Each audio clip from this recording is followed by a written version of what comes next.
On April 8, 1943, the skies over occupied France witnessed the arrival of a machine that would redefine the industrial logic of war.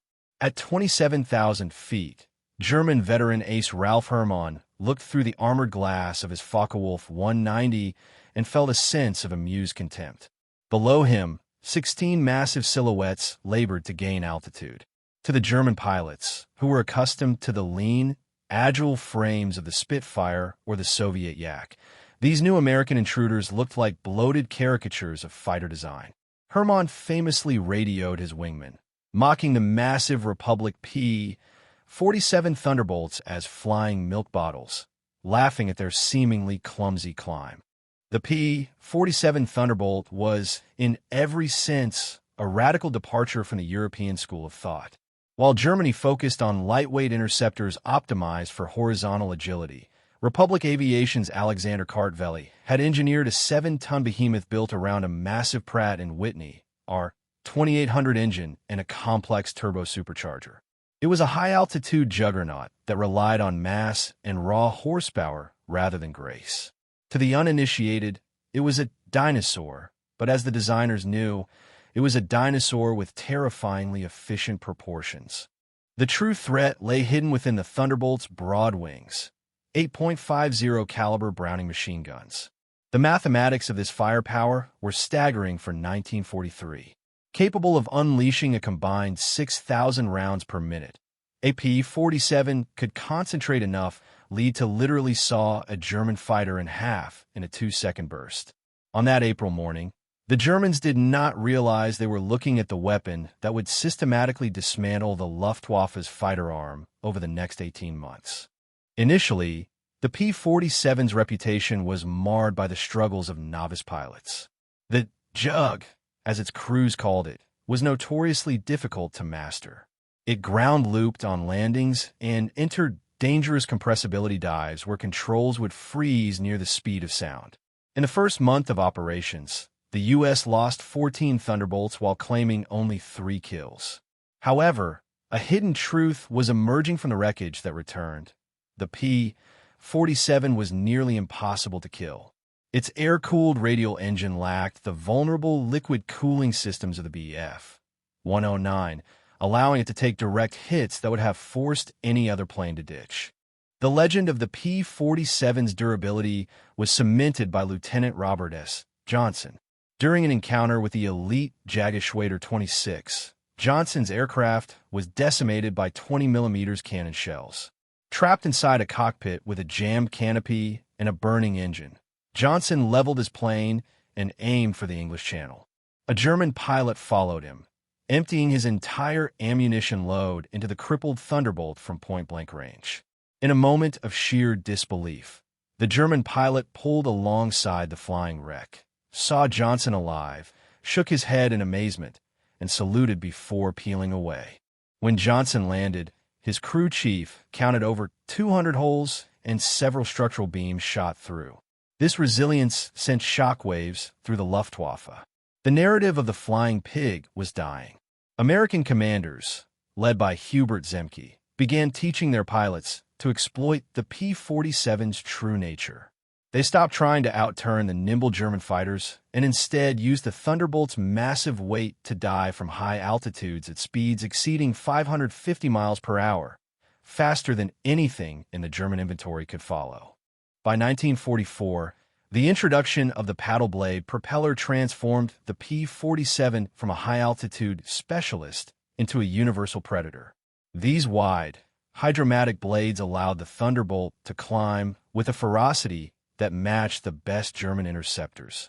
The psychological impact on German pilots was devastating. They began calling the sound of approaching P-47's Donnerschlag, or a thunderclap. It was no longer a joke, it was a death sentence. Top German aces, like Hans Philipp, found themselves outmatched at 30,000 feet, where the P-47's turbo supercharger allowed it to breathe, while German engines gasped for oxygen. As the air war shifted, the P-47 evolved into the ultimate fighter bomber.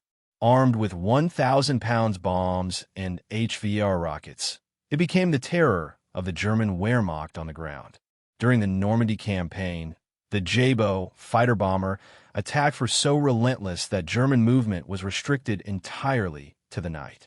A single pass by a flight of Thunderbolts could disintegrate an entire armor column.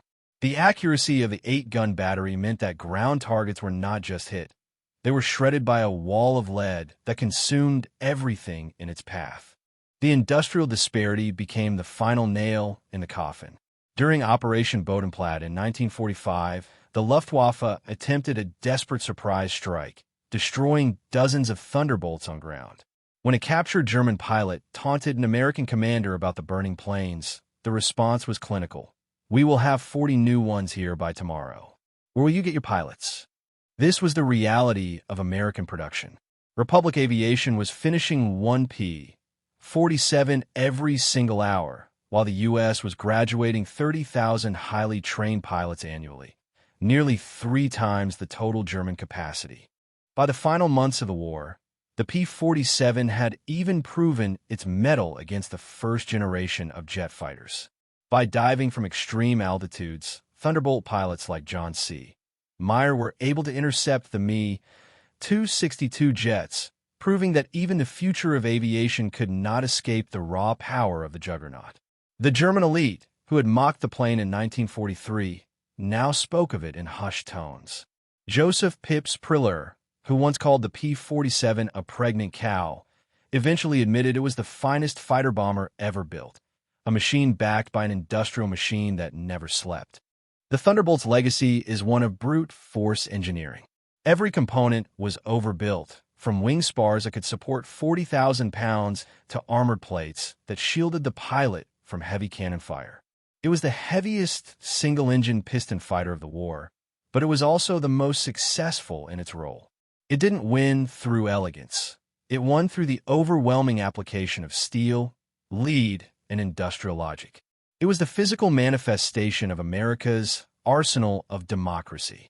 In the end, the statistics told the story of total annihilation. The P-47 units achieved a 4.6 to 1 kill ratio in the air and destroyed tens of thousands of locomotives, tanks, and trucks on the ground.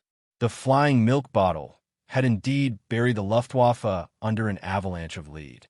As the war ended, the laughter of 1943 had long since been silenced. The thunder had spoken, and the sky belonged to the Republic P-47 Thunderbolt. While the P-47 was carving through the Luftwaffe in Europe, it was also proving its worth in the brutal conditions of the Pacific theater. Operating from primitive airstrips in New Guinea and the Philippines, the Thunderbolt faced a different kind of enemy, the highly maneuverable Japanese Zero. Initially, Japanese pilots tried to lure the P-47s into low-speed turning fights. However, American aces like Neil Kirby quickly adapted, utilizing the P-47's superior diving speed and high-altitude performance to strike and vanish before the lighter Japanese planes could react. The ruggedness of the P-47 was a godsend in the Pacific. In a theater defined by vast stretches of ocean and unforgiving jungle, the reliability of the R-2800 Radial engine meant the difference between returning to base or disappearing forever. Japanese pilots, who flew aircraft built for agility at the expense of armor, were horrified to find that their 20mm cannons often bounced off the Jug's armored skin. By the time the long-range P-47N variant arrived to escort B-29s over Japan, the Thunderbolt had proven it was just as capable of dominating the tropics as it was the frozen skies of Germany. For the young men strapped into the cockpit, the P-47 was more than a machine, it was a sanctuary. Compared to the cramped, claustrophobic cockpits of the Bf-109 or the Spitfire, the Thunderbolt's office was incredibly spacious. It featured an ergonomic layout, a comfortable seat, and an advanced heating system that was vital during 6-hour escort missions at sub-zero temperatures. The greenhouse canopy provided exceptional visibility, a critical factor in a dogfight where seeing the enemy first was 90% of the battle.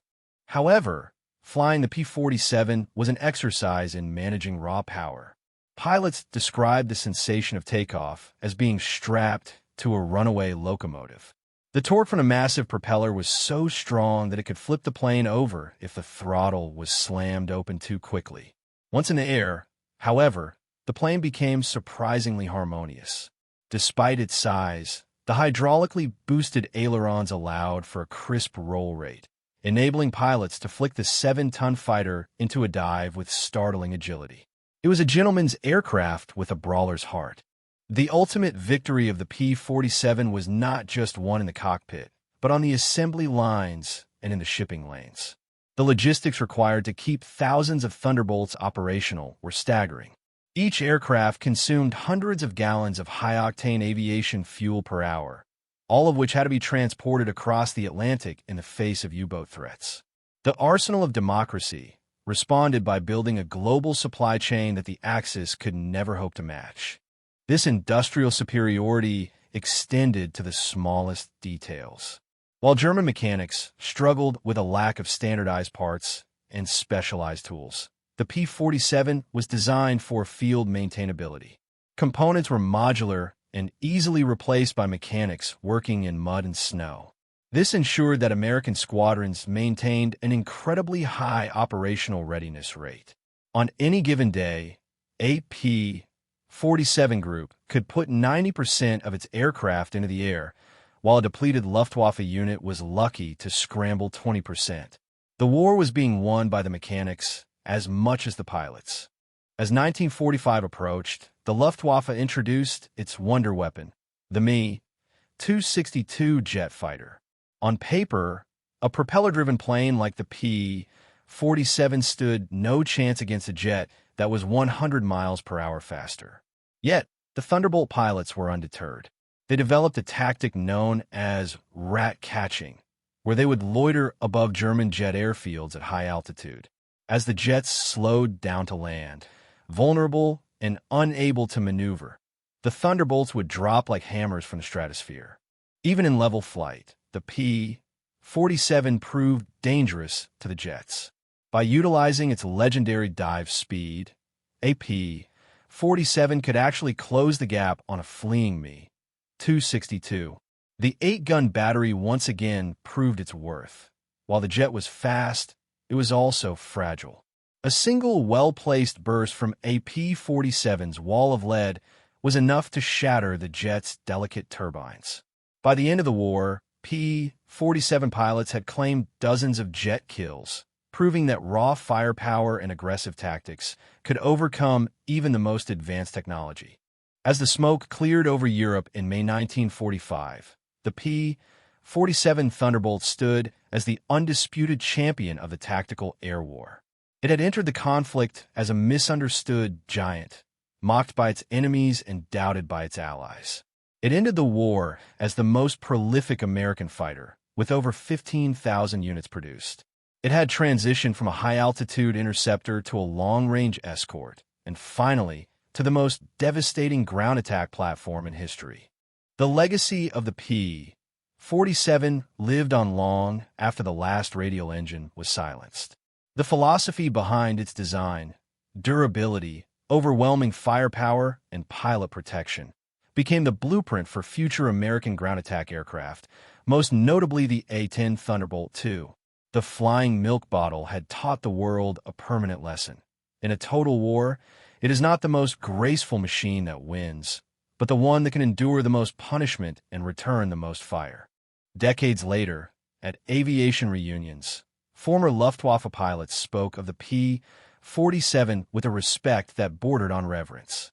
They recalled the terrifying sound of the Roosevelt's piano and the sight of their comrades' planes disintegrating under the impact of .50 caliber rounds. They admitted that the sight of a P-47 formation didn't just represent a military threat. It represented the realization that their cause was lost. The P-47 Thunderbolt remains a testament to what happens when industrial capacity meets uncompromising engineering. It was a machine that buried its opposition under an avalanche of lead and steel. It was the thunder that preceded the fall of the Third Reich, and the sound of that thunder still echoes in the annals of military history as the voice of total victory.